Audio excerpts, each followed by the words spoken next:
Hello दोस्तों, कैसे हैं आप सब। मैं आपका स्वागत करता हूं अपने YouTube channel jobs and shorts पे। हमेशा की तरह आज मैं फिर से आपके लिए एक नई जॉब वैकेंसी की जानकारी लेकर आया हूं दोस्तों, जो कि हमारे पास निकल कर आई है गोविंद गुरु ट्राइबल यूनिवर्सिटी बंसवाड़ा की तरफ से। जी हाँ दोस्तों, ये जॉब वैकेंसी है GGTU बंसवाड़ा रिक्रूटमेंट 2023, जिसे कि 59 DEO, MTS, लाइब्रेरी असिस्टेंट और वेरियस अदर पोस्ट के लिए जारी किया गया है। सैलरी की बात करें तो ये आपको 9,000 रुपये से लेकर 17,000 रुपये पर मंथ तक की मिल जाएगी। वहीं जॉब लोकेशन आपका राजस्थान ही होगा। अगर बात कर लेते हैं दोस्तों इस फॉर्म का आवेदन करने के लिए अप्लाई मोड क्या रखा गया है, तो इसे कम्प्लीटली ऑनलाइन रखा गया है दोस्तों। तो आइए बिना देर किए इस जॉब वैकेंसी के बारे में डिटेल में जान लेते हैं। सबसे पहले बात कर लेते हैं दोस्तों रिक्रूटिंग ऑर्गेनाइजेशन की। तो ये मैं आपको पहले ही बता चुका हूँ, इस नोटिफिकेशन को जारी किया गया है गोविंद गुरु ट्राइबल यूनिवर्सिटी बंसवाड़ा की तरफ से। अगर बात कर लेते हैं दोस्तों पोस्ट वाइज वैकेंसी डिटेल्स की, तो इसे वेरियस पोस्ट के लिए जारी किया गया है दोस्तों। लेकिन कुछ एक मेजर पोस्ट की बात कर ली जाए तो एकेडमिक सेक्शन असिस्टेंट के लिए 14 वैकेंसी है, MIS मैनेजर के लिए 2 वैकेंसी है, लाइब्रेरी असिस्टेंट के लिए 2 वैकेंसी है, डेटा एंट्री ऑपरेटर के लिए 2 वैकेंसी है, जूनियर टेक्निकल असिस्टेंट के लिए 12 वैकेंसी है, जूनियर लेबोरेटरी असिस्टेंट के लिए 4 वैकेंसी है, मल्टीटास्किंग असिस्टेंट के लिए 11 वैकेंसी है, वहीं व्हीकल असिस्टेंट के लिए 1 वैकेंसी है। बाकी की वैकेंसी नंबर आप इस वीडियो को पॉज करके आसानी से स्क्रीन पे चेक कर सकते हो। वहीं अगर बात कर लेते हैं दोस्तों एज लिमिट यानी आयु सीमा की, तो अगर आप जनरल कैटेगरी से बिलोंग करते हो तो आपकी आयु 21 से लेकर 40 वर्ष के बीच होनी चाहिए। वहीं अगर आप OBC नॉन क्रीमिलियर कैटेगरी से बिलोंग करते हो तो आपकी आयु 18 से लेकर 43 वर्ष के बीच होनी चाहिए। जबकि अगर आप SC ST कैटेगरी से बिलोंग करते हो तो आपकी आयु 21 से लेकर 45 वर्ष के बीच होनी चाहिए। वहीं अगर बात कर लेते हैं दोस्तों सैलरी डिटेल्स की, तो ये आपको 8,850 रुपये से लेकर 16,900 रुपये पर मंथ तक की मिल जाएगी।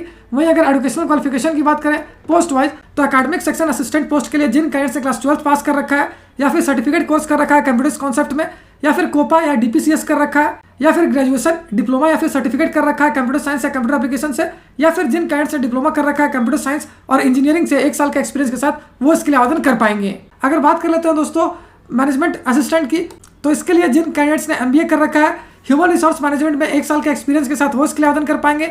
वहीं जूनियर लीगल असिस्टेंट के लिए आपको ग्रेजुएट होना जरूरी है। अगर MIS मैनेजर की बात करें तो इसके लिए जिन कैंडिडेट्स ने MSc कर रखा है इन्फॉर्मेशन टेक्नोलॉजी से, या फिर PG डिग्री कर रखा है कंप्यूटर एप्लीकेशन में 1 साल के एक्सपीरियंस के साथ वो इसके लिए आवेदन कर पाएंगे।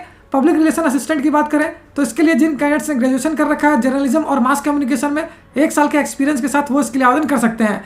लाइब्रेरी असिस्टेंट पोस्ट की बात करें तो इसके लिए जिन कैंडिडेट्स ने ग्रेजुएशन कर रखा है लाइब्रेरी साइंस में, साथ ही उन्हें 1 साल का एक्सपीरियंस है, वो इसके लिए आवेदन कर पाएंगे। वहीं डेटा एंट्री ऑपरेटर की बात करें तो इसके लिए जिन कैंडिडेट्स ने क्लास 12 पास कर रखा है या फिर सर्टिफिकेट कोर्स कर रखा है कंप्यूटर कॉन्सेप्ट में, या COPA कर रखा है, या फिर DPCS कर रखा है, या फिर ग्रेजुएशन डिप्लोमा या सर्टिफिकेट कर रखा है कंप्यूटर साइंस या कंप्यूटर एप्लीकेशन में, या फिर diploma in computer science and engineering से कर रखा है 1 साल के एक्सपीरियंस के साथ वो इसके लिए आवेदन कर पाएंगे।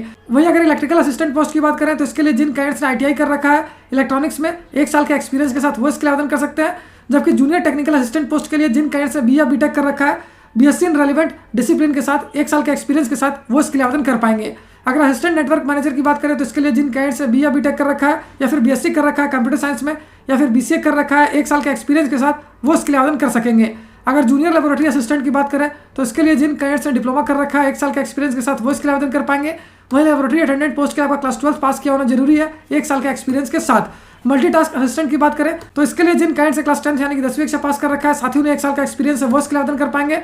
जबकि व्हीकल असिस्टेंट पोस्ट के लिए जिन कैंडिडेट्स ने क्लास 10th पास कर रखा है, साथ ही उनके पास हैवी मोटर व्हीकल की ड्राइविंग लाइसेंस है, वो इसके आवेदन कर सकते हैं और उन्हें 1 साल का एक्सपीरियंस भी होना चाहिए। वहीं अगर बात कर लेते हैं दोस्तों सिलेक्शन प्रोसीड्योर की, तो ये रिटन टेस्ट और इंटरव्यू पे बेस्ड होगी। वहीं अगर एप्लीकेशन फी की बात करें तो जनरल OBC और EWS कैंडिडेट्स को देने होंगे 350 रुपये। वहीं जनरल OBC और EWS नॉन क्रीमिलियर को देने होंगे 250 रुपये। SC ST और PH कैंडिडेट्स की बात करें तो इन्हें देने होंगे 150 रुपये, जबकि जॉब लोकेशन आपका राजस्थान ही होगा। और अगर अंत में बात कर लेते हैं इंपॉर्टेंट डेट्स की, तो इस फॉर्म को भरने की प्रक्रिया 25 अप्रैल 2023 से स्टार्ट हो जाएगी, जो कि 24 मई 2023 तक चलेगी। साथ ही इस वैकेंसी से रिलेटेड जितने भी इंपॉर्टेंट लिंक्स हैं वो सारी आपको इस वीडियो के डिस्क्रिप्शन में मिल जाएगी। उस पर क्लिक करके आप ऑफिशियल नोटिफिकेशन भी डाउनलोड कर सकते हो और अपने फॉर्म के लिए ऑनलाइन आवेदन करना भी स्टार्ट कर सकते हो। तो फिर मिलता हूं दोस्तों एक नए वीडियो में एक नई जॉब वैकेंसी की जानकारी लेकर। जय हिंद।